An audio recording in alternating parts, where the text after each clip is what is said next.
Representative Cindy Acree, who's not here yet, Representative Kathleen Conti, Representative Jeannie Labuda, and Representative Angela Williams. We'll notice that there are some House members missing because last time we checked they had not yet adjourned, and we didn't want to hold everyone up waiting for the House members. We also have a few men, you'll notice, who don't mind being surrounded by smart women here today. We have President Brandon Schaefer. Speaker McNulty will be here, as well as other women legislators. We'd like to welcome you to our celebration of Women's History Month. We're here to honor the strong history of women in the Colorado Legislature.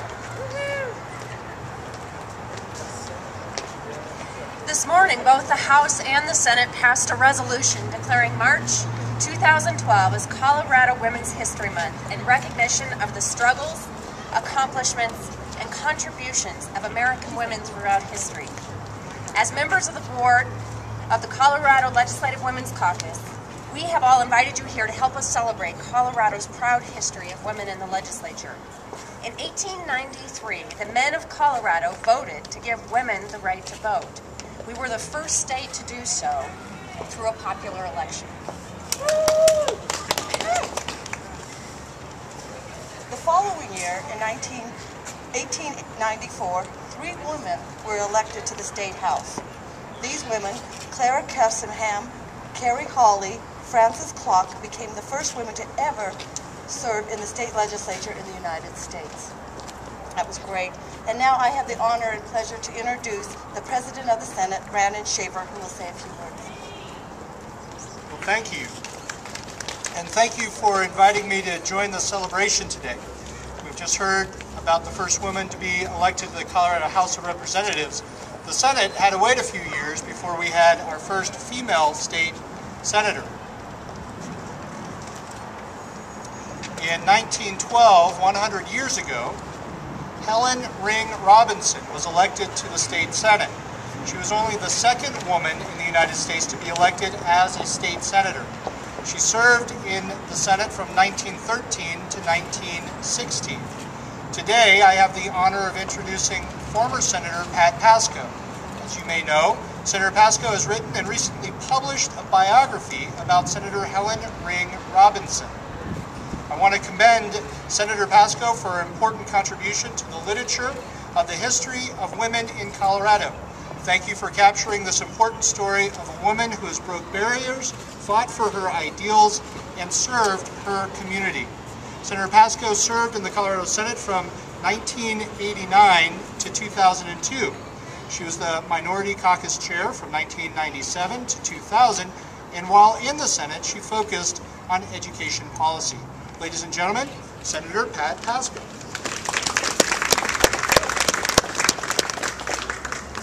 Hello, thank you for coming today. I want to thank Senators Williams and Spence and Representatives Conte and Labuda for sponsoring this resolution. Helen Ring Robinson was the second state senator in the country, as has been mentioned. She was in the state Senate before any woman served in the Congress or in the British Parliament. When I introduced a resolution commemorating the anniversary of women receiving the vote in Colorado, it doesn't sound like it's actually. I pointed out that at that time I acted as if I were Senator Robinson returning. We only had 7 women out of 35 when I was first installed in '89. And I said at that rate, they wouldn't be able to take over until 2050. Well, they fortunately sped that up considerably, and I think they'll take over next year.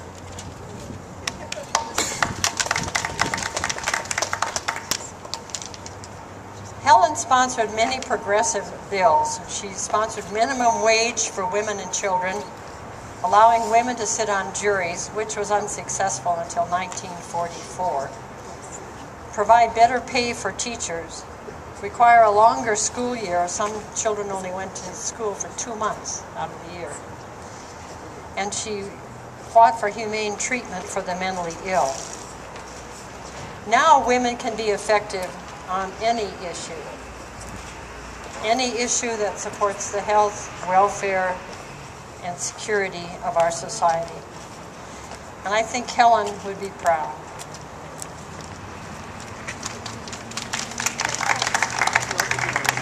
Thank you, Senator Pascoe, for being with us here today.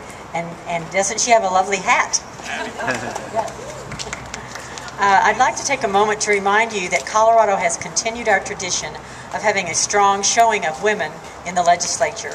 We are Republican and Democrat, conservative and liberal, and we represent the ethnic, racial, and geographic diversity of our state.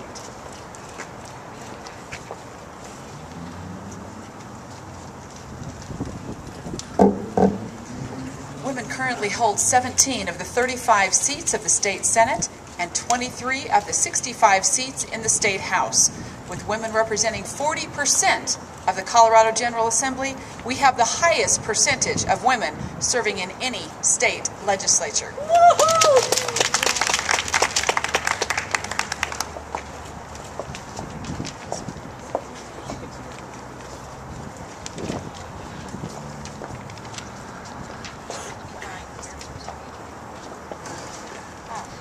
But there are still plenty of men who serve. Oh, is he out here? Just finished.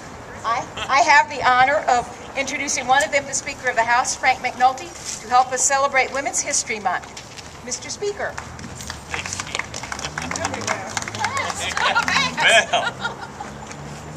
I have my moments. While women have held leadership positions in the House and in the Senate, it is still an extraordinary thing for a woman to hold one of the top-ranking positions in the General Assembly. I have the honor and privilege of serving with Majority Leader Amy Stevens, who is only the 4th woman to serve as Majority Leader in the House. She follows in the footsteps of such notable women as Norma Anderson, Lola Spradley, and Alice Madden.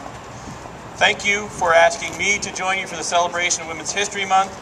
It is indeed an honor of mine to serve in the place where our first female Speaker of the House, Lola Spradley, served, a Republican from Beulah. My honor to serve in that capacity. And now I would like to introduce our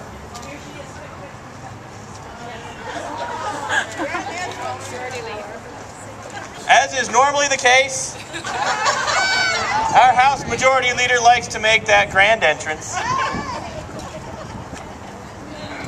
A powerful figure in the State House of Representatives,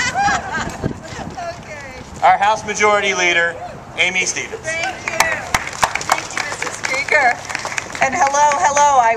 I was stopped by some cupcake making women over in there. I had to say hello and wanted to grab one. But listen, I really want to thank you for being here today. Thank you, Senator Williams. This is an important day. You know, since women began serving in the legislature, they've held leadership positions within the General Assembly. From the beginning, when the first women who were elected to a state legislature were chosen as a committee chair and secretary to the House, to Elizabeth Eyre Pellet, who in 1955 became the first woman to be elected House Minority Leader, to some of Colorado's iconic women leaders, like the first female Senate President and the first woman to chair the Joint Budget Committee, Ruth Stockton, and Norma Anderson, my mentor and friend, who not only served as the first female House Majority Leader, but then went on to serve as the first female Senate Majority Leader, the only woman to hold both positions. And then finally, in 2003, took us till 2003, Lola Spradley became our first and only female Speaker of the House.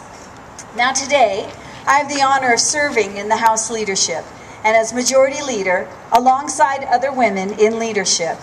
We have Caucus Chair Carol Murray, Caucus Whip B.J. Nickel, Joint Budget Committee Chairwoman Sherry Giroux, Assistant Minority Leader Nancy Todd, Minority Caucus Chair Dickie Lee Hullinghorst, Minority Caucus Chair Lois Court, Assistant Minority Caucus Chair Sue Ryden, and of course, my colleagues in the Senate, which include Madam President Pro Tem Betty Boyd.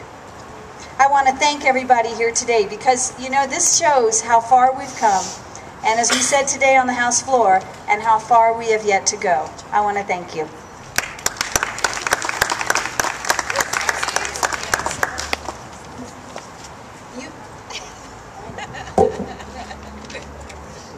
may have noticed that we are wearing hats today representing the various eras during which women served in the legislature. If you look at some of the photos of women legislators that are found on the walls of the Capitol building, you will see that women often stood out with their hats. I like to think that it was their way of expressing both their femininity and their power. I'm the Senate President Pro Tem Betty Boyd, and most recently in 2005, Joan Fitzgerald was chosen as the first female president of the Senate. Today, I serve alongside leaders including Assistant Majority Leader Lois Toptrop and the Majority Caucus Chair Morgan Carroll. I am honored to have been selected by my caucus as the first woman President Pro Tem, and to follow in the footsteps of these historic women, and to work with today's very extraordinary women. All of them have made history, and it's important for us to recognize their contributions. And I will turn this back to Senator Williams. Thank you. Well, you can see that the women of today, as well as the women of the past, are flexible and courageous. Today we celebrated that all women who have come before us, and you will be getting a booklet this month of the biographies of all those women who courageously have stepped up and showed us the way. I'd like to thank everyone today that helped, especially bringing together today, and especially Senator Pat Pascoe. Let's give her a hand.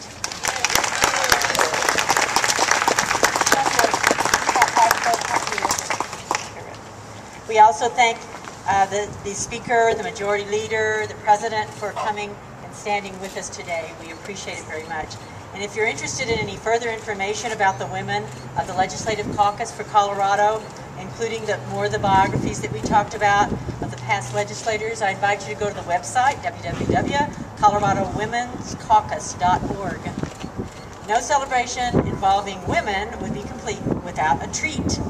So we are having some cupcakes in the foyer so you can warm up and come in and celebrate the 100-year anniversary of the election of the first female state senator. Thank you very much for today.